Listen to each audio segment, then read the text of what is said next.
సాధారణంగా ప్రశ్నించే గొంతుకుల్ని తెలంగాణ గవర్నమెంట్లో తెలంగాణ రావడానికి ముందు ఏ విధంగా అయితే అంతకుముందు ఉన్న గవర్నమెంట్లు తెలంగాణ ఉద్యమాన్ని నొక్కేశాయో, ఆ తర్వాత తెలంగాణ వచ్చిన తర్వాత తెలంగాణ ఉద్యమంలో ఉన్నటువంటి ఉద్యమ నాయకులు వాళ్ళకి కావాల్సిన నిధులు నీళ్లు నియామకాల గురించి ఏ విధంగా అయితే గొంతెత్తితే గత ప్రభుత్వాలు నోరు నొక్కేశాయో, ఇప్పుడు కూడా భారతదేశంలోని తెలుగు 2 రాష్ట్రాల్లో ముఖ్యంగా ఉన్నటువంటి క్రైస్తవులు ప్రశ్నిస్తే వాళ్ళ గొంతు నొక్కేయడానికి ప్రయత్నం చేస్తుంది. అంటే ప్రశ్నించడం అంటే ఏ రకంగా ప్రశ్నించడం? అంటే ఇప్పుడు భారత రాజ్యాంగం ప్రకారం మతం అనేది స్వతంత్ర హక్కు, మత ప్రచారం అనేది రాజ్యాంగపూరితమైనటువంటి హక్కు, భావ ప్రకటన అనేది కూడా రాజ్యాంగపూరితమైనటువంటి హక్కు.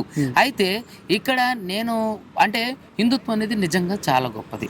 సో హిందూ సోదరులు అందరూ కూడా క్రైస్తవ సోదరులు, హిందూ సోదరులు అందరూ కూడా బాగానే ఉంటారు. కానీ కొంత గవర్నమెంట్ ఇప్పుడు చూస్తున్నటువంటి గత 15 ఏళ్లలో వచ్చినటువంటి ఈ గవర్నమెంట్ ఏదైతే ఉందో, ఈ గవర్నమెంట్ వచ్చిన తర్వాత మాత్రమే క్రైస్తవుల మీద, మరి ముఖ్యంగా హిందువుల మన ముస్లిమ్స్ మీద ఘోరమైనటువంటి దాడులు జరుగుతున్నాయి.